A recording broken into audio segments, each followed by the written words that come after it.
Qu'est-ce que c'est qu'un tunnel de vente? J'ai parlé de tunnel de vente tout à l'heure et j'ai parlé de produits, de pages produits. Il y a, il faut bien faire la distinction entre deux éléments importants qui se voient dans le marketing et c'est important qu'en tant qu'affilié vous le connaissiez parce que souvent dans les produits comme les formations en ligne et comme beaucoup d'autres produits, on ne va pas avoir directement un produit mais on va avoir un tunnel complet. Qu'est-ce qu'un tunnel? C'est un ensemble de pages qui se suivent et qui amènent à la vente. C'est-à-dire que votre prospect, vous ne l'amenez pas directement sur la page de vente, mais vous l'amenez d'abord sur différentes pages, vous allez voir, je vais vous les montrer dans un instant, qui vont créer un chemin pour lui, qui va baliser un chemin, qui va augmenter sa confiance et son envie d'acheter le produit tout au long du tunnel. Tout au long du tunnel, il va y avoir des pertes aussi, il va y avoir des gens qui vont pas être intéressés, qui vont quitter le bateau, et c'est normal, ça fait partie du jeu. Et à la fin, il ne va rester que les personnes les plus intéressées, et ces personnes-là, ce sont celles qui vont acheter la formation ou acheter le produit. Pourquoi c'est important pour vous de préférer travailler avec des tunnels de vente que travailler avec des fiches produits directement. Parce que vu que vous n'êtes pas encore, peut-être par la suite ça viendra, mais des affiliés avec une grande renommée, vous n'avez pas encore qualifié votre prospect. Les prospects que vous amenez sur un site marchand seront forcément de faible qualité au début, mais c'est pas grave. C'est pas grave. Donc il vous faut un outil qui permet de qualifier derrière, qui fasse le travail à votre place. C'est pas comme si vous aviez un site qui était très réputé et que les gens allaient sur votre site régulièrement et puis quand ils voient une pub de vous, ils savent qu'elle est de confiance. Non, ils vont vous voir peut-être pour la première fois. Donc derrière, il y a un travail de qualification qui permet d'augmenter et d'optimiser vos chances de vente et donc de toucher des commissions. C'est pour ça qu'en général, si vous démarrez sur de l'affiliation, on va préférer travailler avec des tunnels plutôt qu'avec des fiches produits parce que si vous envoyez directement sur le produit, vous n'êtes pas encore assez, vous n'avez pas encore l'autorité nécessaire en tout cas pour maximiser vos ventes au possible. Ok. Combien va-t-il y avoir d'affiliés? Eh ben, il va y en avoir autant qu'il faut. Il n'y a pas de limite. Il n'y a aucun problème. Qu'est-ce que c'est qu'un tunnel? Généralement, donc on a un ensemble de pages. Ici, je vous ai mis trois pages sur les tunnels que j'ai créés pour vous. Trois pages, une page de capture. Une page de capture, ça veut dire que c'est ici qu'on va récupérer le prospect, ce dont je parlais tout à l'heure, le lead. Une page de capture, ce qui va être démarrer en fait le tunnel, ce qui va dire bon ben vas-y inscris-toi pour recevoir un contenu gratuit, une page de contenu, ça peut être même un ensemble de pages de contenu, des fois deux pages de contenu, trois pages de contenu, ça peut être des vidéos, ça peut être des articles, ça peut être différentes choses. Une fois que le prospect a vu tout ce contenu-là, toutes ces vidéos, tous ces articles, il sait que ça l'intéresse et on peut lui proposer donc une page de vente et lui dire bon maintenant achète le produit que j'ai pour toi. Donc dans notre cas, ça se présente comment? Je vous ai mis ici une des pages de capture.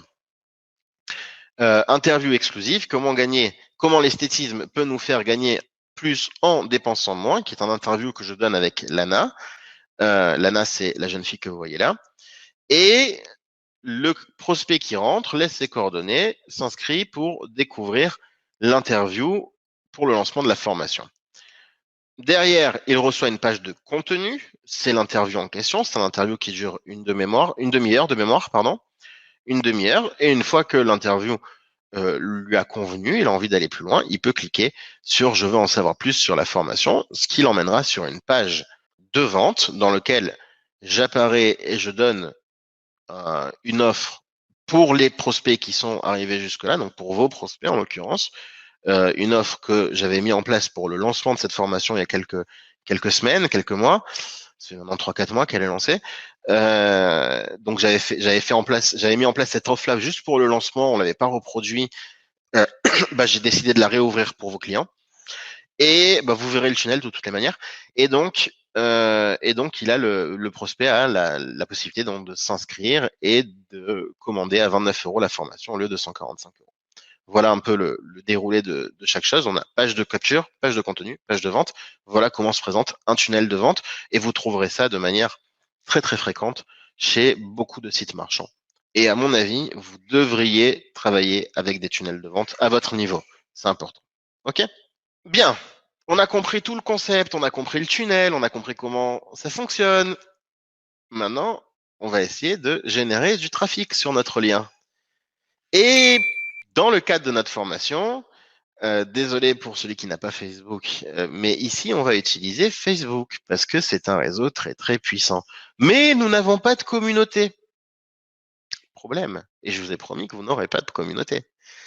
Alors, on va utiliser une fonctionnalité de Facebook qui s'appelle les groupes, hein, que vous connaissez tous normalement, ou presque tous, euh, et pour pouvoir poster et diffuser nos liens sur les groupes. C'est une très vieille technique. Je crois qu'elle existe depuis que les groupes existent sur Facebook.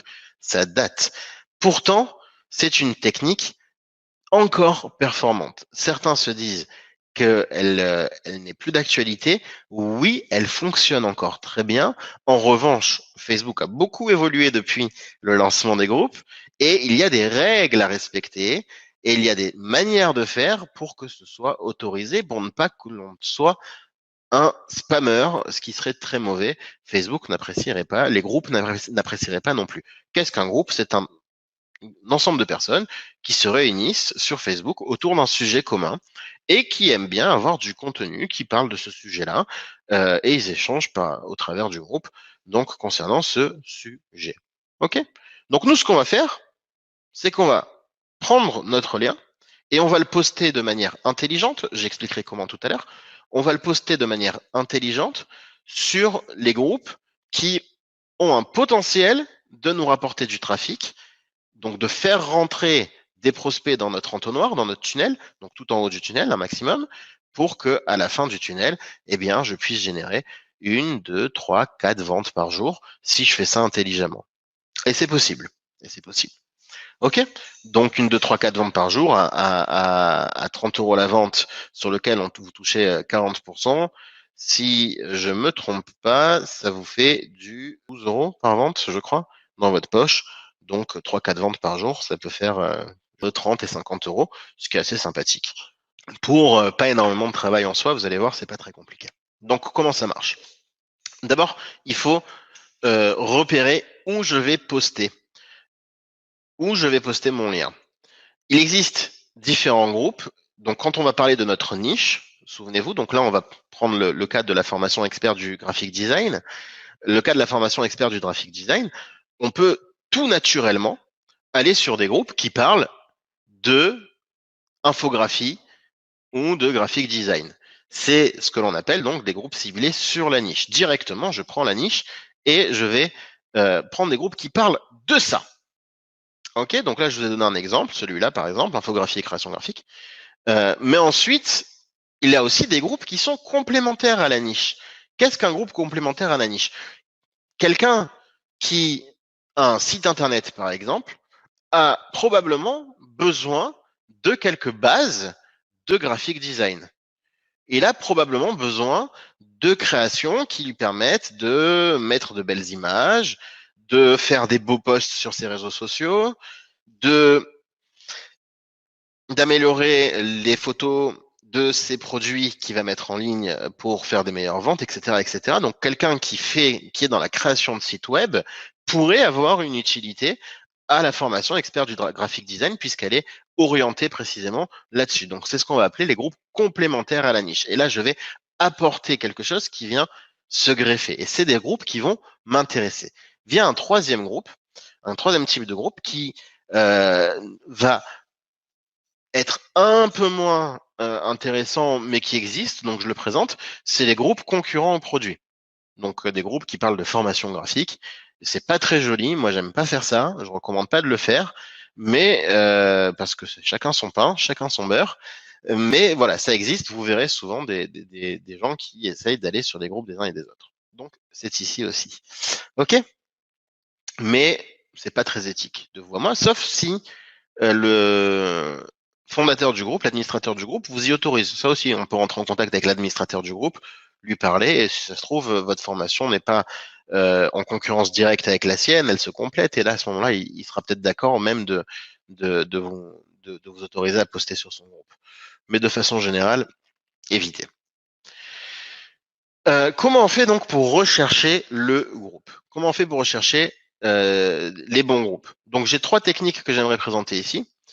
D'abord, tout bêtement, on va aller sur Facebook et on va chercher une série de mots-clés qui vont nous amener à des résultats de recherche qui nous intéressent. Donc, si on veut travailler précisément sur le cœur de la cible, en l'occurrence, je vais ici taper graphic design, mais pas que.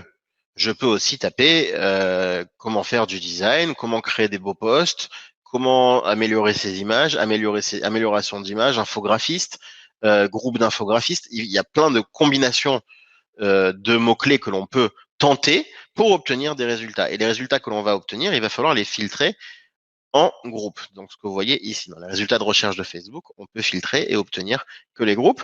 Et c'est ce qui va m'intéresser. Je fais une petite aparté aussi sur cette partie-là. Pas tous les groupes sur Facebook sont publics. Il y a des groupes où, pour pouvoir poster sur le groupe, il faut être membre du groupe. Pour pouvoir voir les posts du groupe, il faut être membre du groupe aussi. C'est ce qu'on appelle des groupes privés. Dans le groupe public, on peut voir les posts, on ne peut pas poster, mais on peut voir les posts des autres membres du groupe si on n'est pas membre nous-mêmes. Il y a des avantages et des inconvénients à être dans les deux. Dans le cas d'un groupe public, l'avantage, c'est que l'on va pouvoir poster notre annonce à tous les membres du groupe, mais aussi à ceux qui ne sont pas membres du groupe et qui visitent le groupe pendant ce temps-là, donc c'est assez sympathique. Et dans le groupe privé, généralement, ce sont des groupes qui sont plus soudés, plus qualifiés en soi. Donc, les deux sont intéressants. Et on va travailler sur les deux. Donc ça, c'est la recherche la plus basique. Deuxième étape que j'aime bien faire, c'est une fois que je me retrouve dans le groupe. Une fois que je me retrouve dans le groupe, vous avez sur le côté Facebook qui vous suggère des groupes qui sont connectés à ce groupe-là. Donc des groupes qui ressemblent et qui portent sur le même sujet, qui a la même thématique du groupe en question. Et donc, évidemment, ce sont des ensembles de mots-clés auxquels je n'aurais pas forcément pensé et qui pourront être intéressants. Regardez par exemple décoration d'intérieur ou encore, donc décoration d'intérieur, on serait plutôt dans un groupe complémentaire. Réseau et système informatique maintenance, bon, ça m'a l'air un peu plus éloigné. Ou encore, lorsque je suis dans mes propres groupes, sur mon profil, que je vais cliquer sur mes groupes à moi, Facebook me propose aussi un certain nombre de suggestions personnalisées qui me permettent donc de rejoindre des groupes auxquels je n'aurais pas pensé de manière générale ou de manière naturelle. Et donc, c'est aussi une excellente manière de repérer des nouveaux groupes. Ok, pour ceux qui s'inscrivent sur des groupes, c'est gratuit, hein. C'est gratuit pour rejoindre un groupe, ça ne demande pas de paiement. Vous cliquez sur rejoindre le groupe, ça prend, c'est l'administrateur qui doit vous valider, hein. Donc des fois il y a des questions à répondre, etc. Donc vous répondez aux questions. Et l'administrateur, suivant l'administrateur, ça peut prendre quelques minutes, quelques heures, quelques jours, ça dépend de lui en réalité, pour être accepté dans le groupe. Une fois que vous êtes accepté, vous êtes membre du groupe. Attention, une fois que vous acceptez, il peut aussi vous bannir. Hein, j'en parlerai tout à l'heure. Et si ce que vous faites ne lui convient pas, il peut aussi vous bannir, voire même plus grave, vous signaler comme spammer. Et si vous signalez comme spammer et que vous êtes trop signalé comme spammer, Facebook peut vous bloquer le compte, d'abord de manière temporaire, pour un jour, pour 2 jours, ce qui peut arriver. Si ça arrive, ça veut dire qu'on a fait quelque chose de pas bon, que Facebook n'aime pas. Ou encore, de manière définitive, c'est si on a vraiment, vraiment abusé. Ça m'était arrivé il y a 3 ans de ça. Je peux vous assurer que c'est pas agréable quand ça arrive. Donc, il faut le faire intelligemment. Autre manière de faire que j'aime bien, c'est que parfois on va voir des posts de nos concurrents que nos concurrents ont posté sur un groupe, mais en fait, ce sont des partages qu'ils ont fait de leur propre page. C'est-à-dire que d'abord, ils ont fait un post sur leur propre page. Ensuite, depuis la page, leur page, ils ont partagé leur post sur les autres les groupes auxquels ils sont desquels ils sont membres et qui ont une pertinence pour la question. Et pourquoi c'est intéressant? Parce que si je clique sur le post et que j'ouvre les 39 partages, vous voyez ici, du post, je peux voir exactement où est-ce que le concurrent a posté. Donc là, on est sur quelqu'un qui vend du maquillage et des foulards, apparemment, hein, je crois bien, make-up, non, make-up, donc du maquillage.